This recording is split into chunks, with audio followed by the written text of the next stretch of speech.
Hello everyone and welcome to the Grimm Trials, the show where we try to take on your suggested challenges and then try not to pull our hair out while completing them.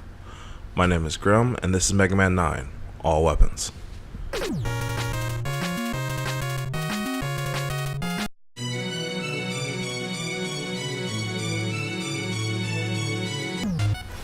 It's the year 20XX and Dr. Wily is up to his old schemes again, causing the imprisonment of Dr. Light, convincing 8 decommissioned robots to become his new robot masters, and it's up to you to clear Dr. Light's name, defeat those robot masters, defeat Dr. Wily before his fiendish plans to conquer the world can come to fruition.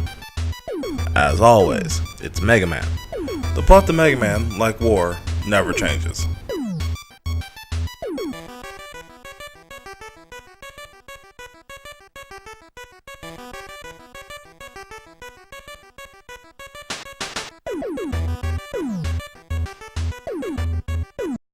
Megaman 9 was developed by NT Creates and Capcom and released in September of 2008, a full 10 years after its predecessor Megaman and based to mostly positive reviews, which cite the level design and the game's retro nature as its good points. During an interview with Games Radar, then producer of the Megaman series Keiji Inafune said the title was born out of a desire to create a new series for Megaman in the 8-bit style, as well as to return to the roots of the series. And boy did they succeed. Megaman 9 has some of the most difficult platforming in the classic series, with some rooms coming straight out of Megaman 2's devilish playbook of annoyance. The overall theme of the game seems to be one of nostalgia, and that's something I can get behind.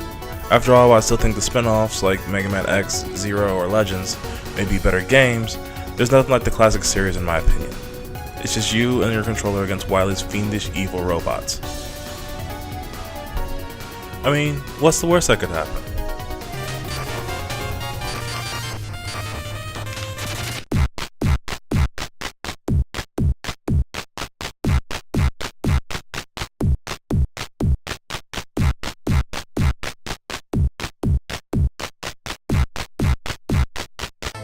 Given to me by a friend over New Year's, the Mega Man All Weapons Challenge was an inverse to the classic beat every boss with the Mega Buster that is often asked for whenever I play one of these games.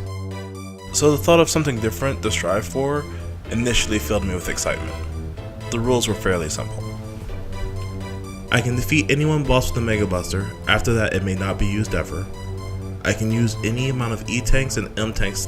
I can use continues, although it's not recommended. And I can choose any Mega Man game I wanted to play to do this for. I have no idea why I chose 9.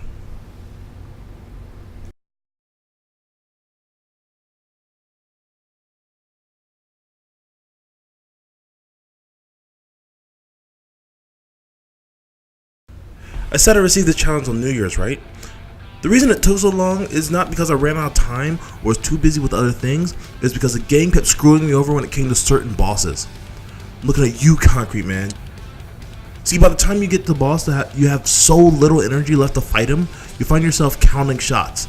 How many tornado blows does it take to kill Magma Man? How many black hole bombs do I need to kill the Twin Devil? Do I have that many?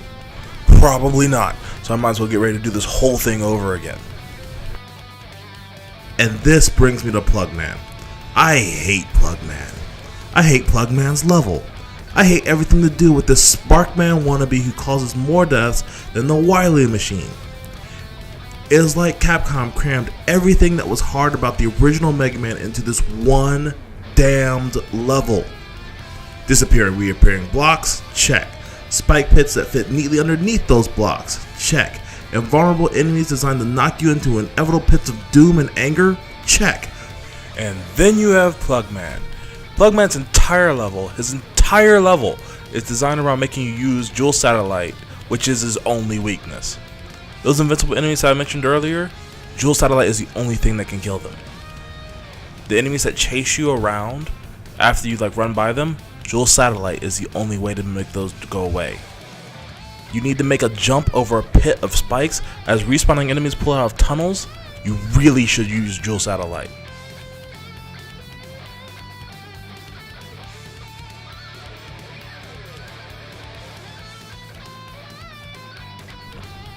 So by the time you actually reach Plugman, who has tons of health, you're so low that you might as well die and start the level all over again.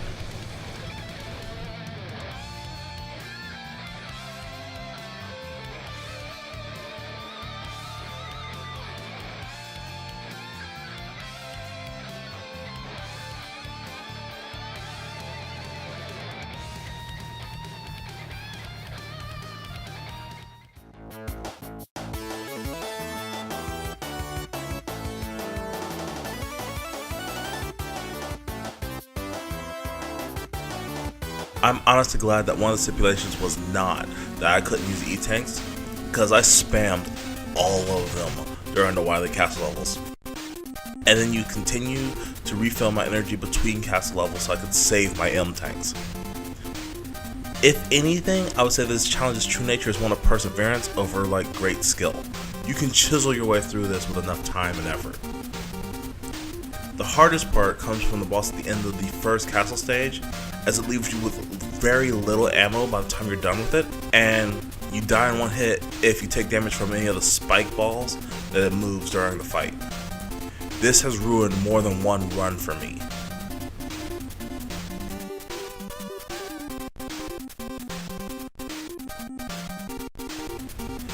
Then you have the final boss, which is of course Dr. Wily and his Wily Machine 9.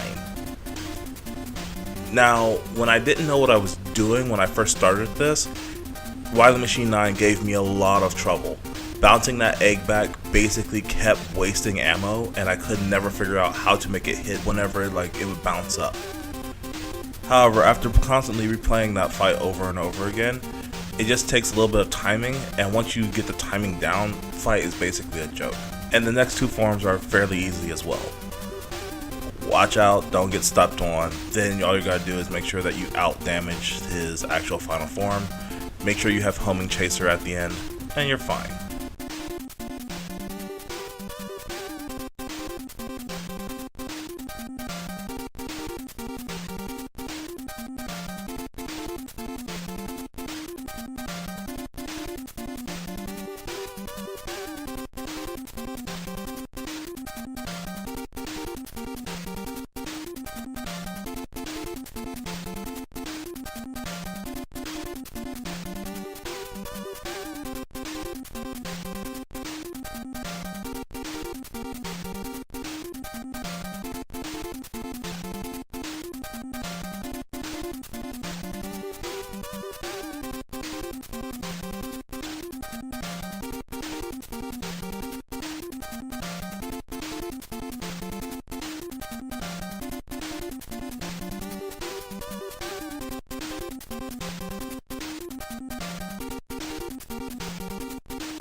I'd say I enjoyed the all weapons run, and while I will curse his name a couple hundred times for all the failures, I am satisfied with the spin on the classic challenge and grateful to my friend for giving it to me.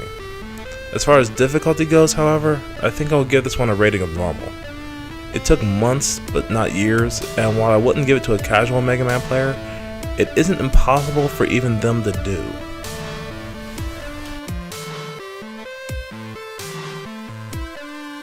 As always, thank you guys for watching. I'm going to try to do more of these challenges so we have at least one of them a month. If you feel that you have one or like to see me play a different one, please leave it in the comments below. As always, we will see you guys next mission. Have a good night, guys.